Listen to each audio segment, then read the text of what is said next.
Thank you all for coming, and it's really wonderful to be back in South Korea. I'm very excited to be back here in Korea, and thank you for having us. I'm really excited about presenting Mission Impossible Rogue Nation to all of Korea, and to be here with Chris McQuarrie again. This is our 5th film that we've made together, and we actually just finished the movie a week ago Saturday in London. And the moment we finished it, we went on this tour, and one of the things we do when we're making a movie is talk about all the places that we're going to go to, and we are very excited to bring it here to Korea, and I can't wait to see it on the screen this evening. So thank you all very much, and thank you for the warm welcome. Well, it's interesting. First of all, 1996, in 95, it was the first film I ever produced. It was Mission Impossible. And I'm very much a student of film. And I waited a long time. I'd been asked to produce movies before that and direct films, but it was the first film when I went to Paramount that I wanted to produce. Because growing up, since I was a little kid, I remember 4 years old, I wanted to make movies. And I wanted to travel the world. And I think that Mission, I love the theme song and I love the TV series.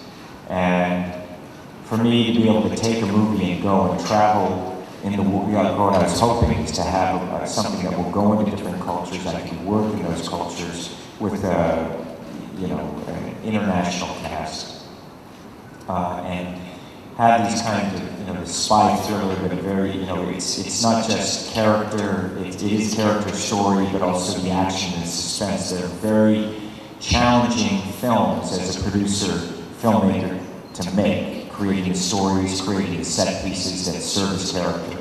So, for me, I feel it's amazing that this is, the 5th one. And every time I make a film, I learn something, particularly Mission Impossible movie. So I'm very excited to be here to be able to present it.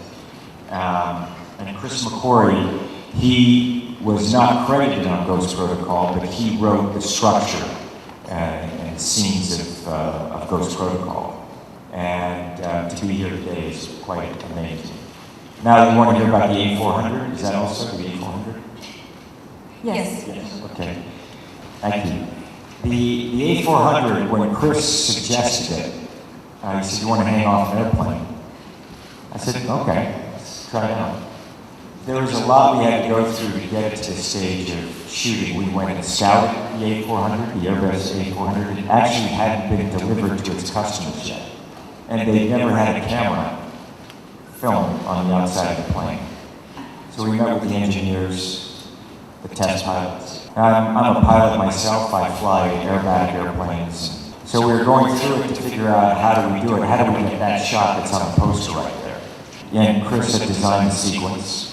We did a lot of testing also because physically we didn't know what's going to happen to my body when the airplane takes off, as the wind came over the wing and the fuselage. And also at those speeds, my eyes, I couldn't keep my eyes open, I realized that. So we came up with this idea to have lenses, special lenses put in the eyes. Then of course there's the temperature. It was very cold. It was in the winter in England. And I knew I wanted to wear a suit. And then of course there was the exhaust of the jet engines that were blasting right in my face. And then of course, there was any particle that's on the runway or in the air, a bird strike, that we were very concerned about the G-forces on the lens, on the camera, because if anything happened in the airplane putting stress on that camera, they didn't want it coming back and hitting me. So when you see the shot there, I just have one, I'm wearing a rig, but it's just a very thin wire that I'm attached to, and I'm actually holding on to the side of that.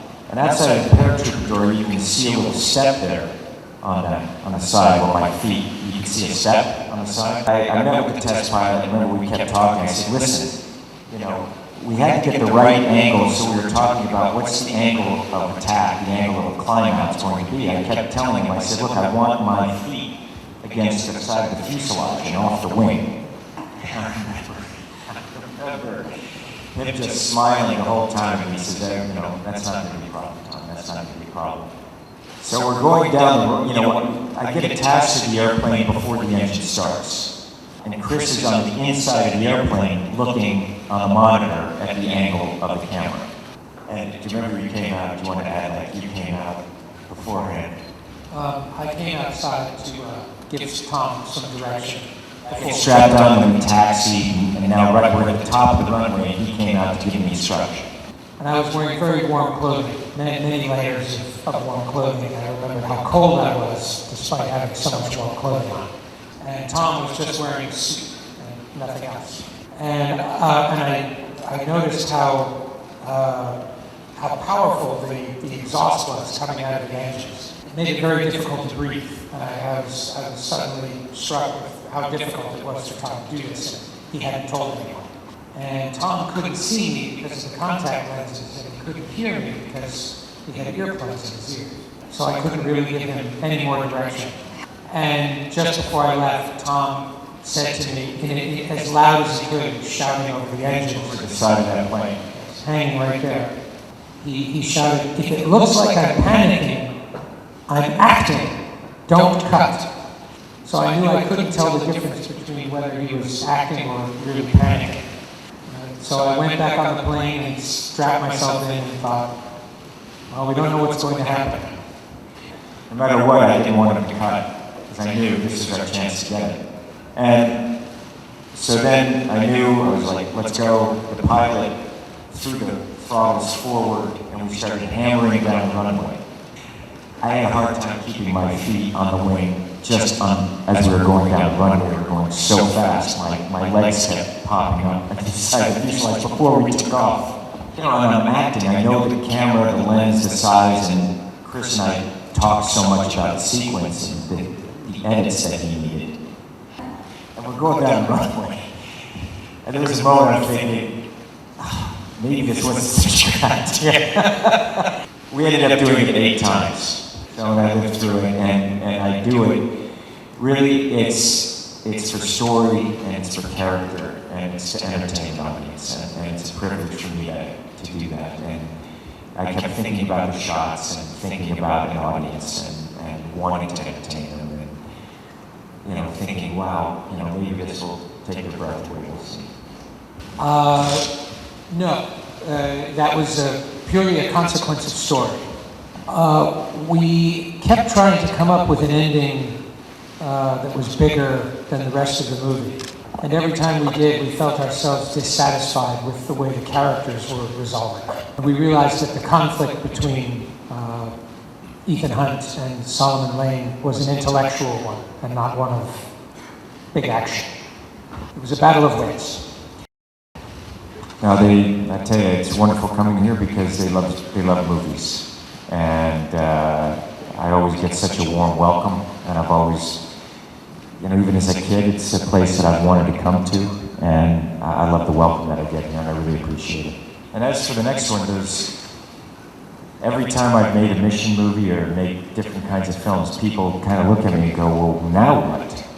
What's next? And I think there's always another mountain. There's always going to be something in store. And McHugh and I have been talking about, some things, but I'm not going to reveal it right now. But we got some fun things ahead.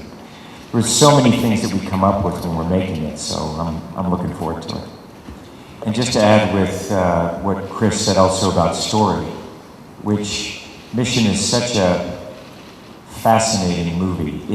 There is a point where the story has a mind of its own, and what we're really proud of together is that everything wraps up in the story.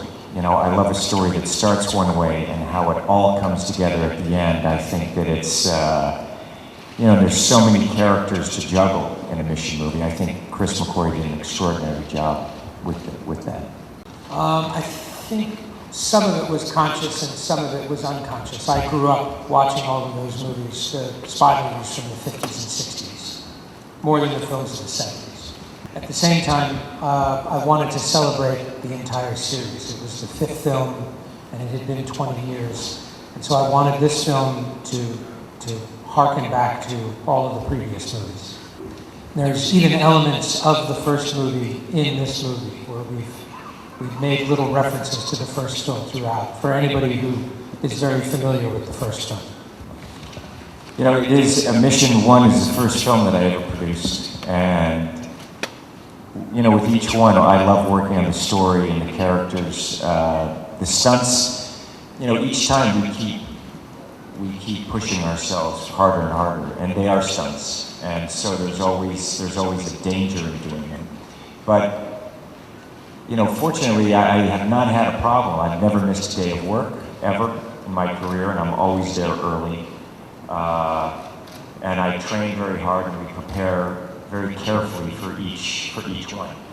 You know, for 35 years, I've made movies, and I feel privileged to be able to do something that I love to do. It's my dream to be able to do this, to make movies and to entertain you. And my hours are long. Usually, I'm working at least, I do 7 days a week. While I'm shooting one movie, I'm already prepping another film that I'm going to go into. So, and over the years, I've gotten, you know, very smart about how to prepare for those movies. And that's what I do. And The Impossible Mission, I mean, I don't know. I mean, it's, I don't know which one would be an impossible mission. I mean, it's, they're all impossible. You know, anytime you start movies, they're always, each time, it's not, you know, the fun of it is the privilege of being able to work with such talented people. You know, McQuarrie's not only my dear friend, I have great respect for him. And we're always pushing, no matter what kind of film we're making, to think about the audience and also as artists to go, how far can we push ourselves and how far can we push this particular genre for the audience and for us as filmmakers. So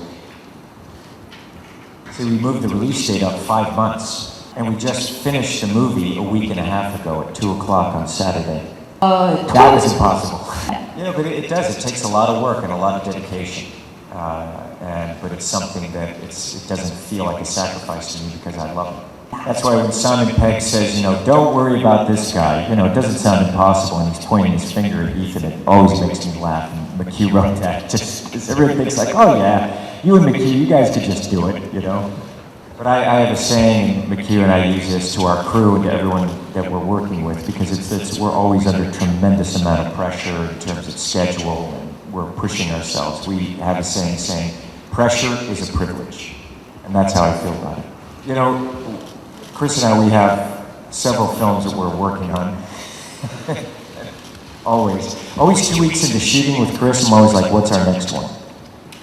So we are talking about another mission right now, and it's pretty exciting, so we'll see. Just that it's wonderful. This is my 3rd trip to South Korea, and we always love coming here. We love the people here, we love the country, and it's wonderful to be back here and receive such a warm welcome from everyone. We really hope you enjoy the film. I'd like to thank you all for coming out this morning and taking the time. It was greatly appreciated. I love being back in Korea, and I'm looking forward to the premiere tonight. And thank you all again for the warm welcome.